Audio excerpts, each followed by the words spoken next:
Alabama, Tennessee. Alabama's a 2.5-point favorite in Knoxville. Connor. As the resident Knoxville resident on this show, I went into this thinking I was going to like Alabama in this game. The more I look into it, number one, both teams were lucky to escape with a win last week. They both should have lost. They both should have lost at home, if we're being completely honest, to South Carolina and Florida. Bama defense versus Tennessee offense. Movable object versus stoppable force.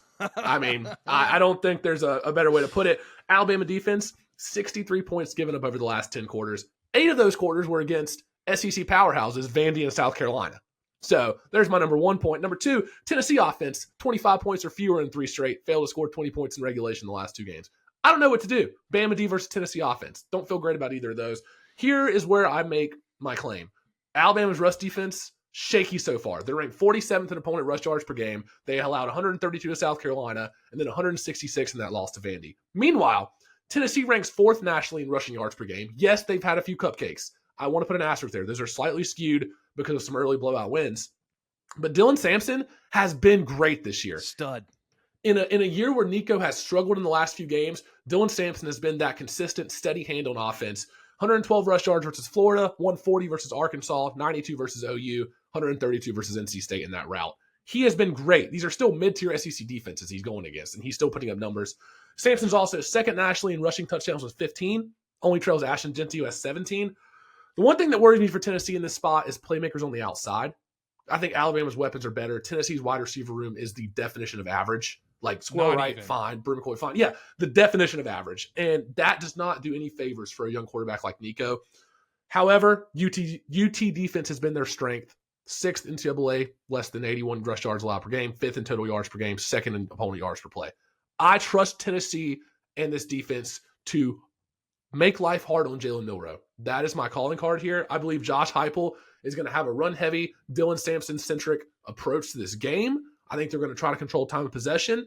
And last point I make, if South Carolina can win time of possession and if Vandy can have 42 minutes of possession against this Alabama defense, why can't Josh Heupel and Dylan Sampson do this for Tennessee? So I like Tennessee to win here. I like Tennessee outright. And if you're giving me +3, +3.5, I'll take that too.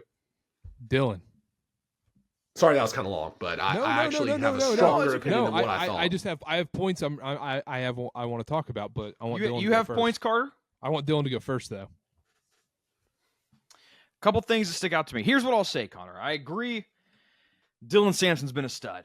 We even do our little anti-Dylan bit. Carter's anti-Dylan Wilkerson, anti-Dylan Gabriel, but not anti-Dylan Sampson, right? Is that still? He's been great. Absolutely not. Okay. I will agree with you there, Connor. Here's what worries me when I was going through this. Alabama, strength of schedule, 6th. Tennessee, 81st.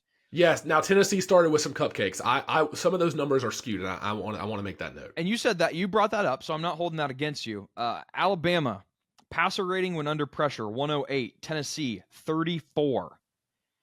Bama, turnover worthy play, 1.64%. Tennessee, 3.17%.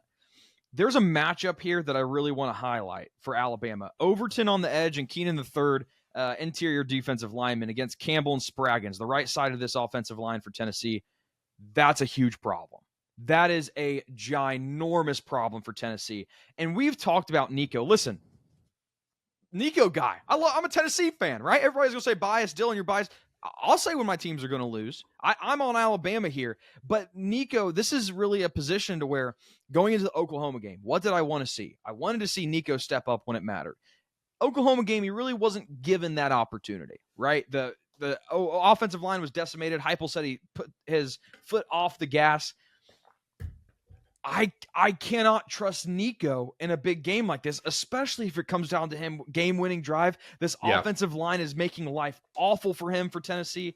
Alabama will be able to generate pressure. They will force Nico to put the game into his hands. I don't trust him yet. And that's not saying he's a bad quarterback. That scares me too. He'll figure it out. But, I'm sorry, Mom. I'm going Alabama. I got to go Alabama here. That is, and Dylan, I think real quick, Carter, that is the point that I was the most worried about. I am so much less confident in this pick than I am about Texas, Georgia. The way Tennessee wins this game is run first, run centric, Dylan Sampson, 25 carries. Do not put Nico in spots to make mistakes. But if it comes down to a game-winning drive, you're right. It's going to be hard for me to trust him. And I think Dylan? I think Alabama's rush defense can stop them. I really think they can. They're a top 10 rush defense. I don't know. And I think that you're right. The game plan is going to be run the ball for Tennessee and then let Nico, maybe some play action passes when it's not a pivotal moment.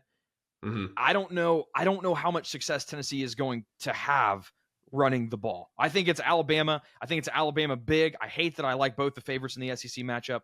Carter, before you go, I want to do the position thing real quick. Offensive line, Alabama. Secondary, Alabama. Defensive line, Alabama. Wide receiver room, Alabama. Quarterback, Alabama. Running back, Tennessee. That's really the only place I give them the edge. I 100% agree. Dylan, this is a kumbaya moment for us. It's Alabama in the under.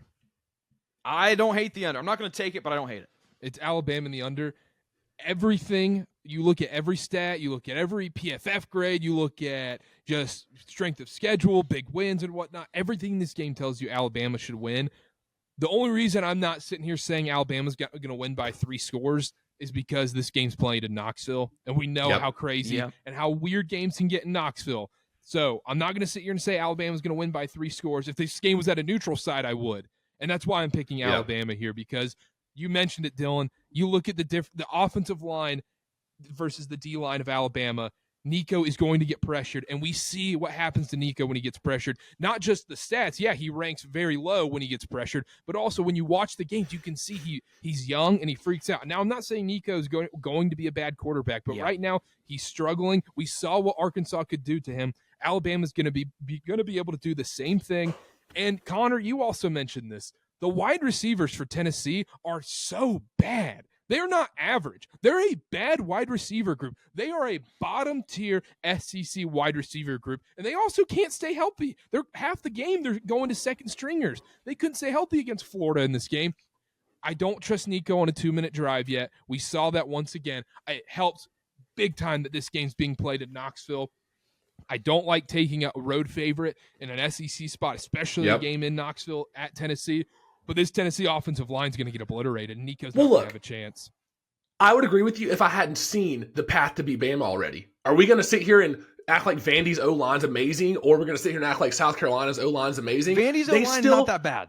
But they still dominated time of possession, dominated the game against this supposedly great Alabama rush defense you guys are talking about. If I hadn't seen this, if this was week 1 or week 2, I would agree with you guys. But we've seen the blueprint to beat this Alabama team, and I don't see why a team, Tennessee, which would be the best running back they've played, why can't they do that? Especially in Neyland Stadium. But we've also seen the blueprint to beat Tennessee, and it goes more towards Alabama's strengths. But if Alabama doesn't have the ball for more than 20 minutes, then I don't know. I don't think that's what happens here. And here's the thing. Here's the caveat. That's eloquent, right? Here's the caveat that I will give. I like Tennessee in this spot, but I don't say this for a lot of my picks. If Alabama came out and won by two or three scores, I would not be shocked at all. Genuinely. This is a game that feels like it could get out of hand if Bama gets hot early. And I think there is a path for Tennessee to win, and that's my pick, and that's my prediction for everything I just said. But man, if Bama comes out and wins by 14 points, I'm not going to be shocked. I will not be shocked. Then let's give a score prediction then. How about that, Dylan? Alabama 27, Tennessee 10. Connor. I'm going to go Tennessee 24, Alabama 20. Low score game. That's Tennessee's path. I'll go Alabama 27, Tennessee 17. And also, I didn't get to mention this either. Credit to Tennessee's defense. They're the only reason this team is relevant right now and why they're so good and staying in these games.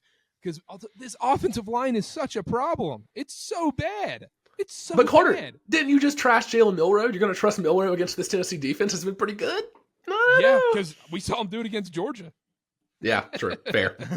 And this is, you can't have stats back this up, and I'm not going to use this to make my pick or anything, but how much credence do we put into maybe Alabama just can get up for big games, and they're just looking down on the Vandys and South Carolinas of the world?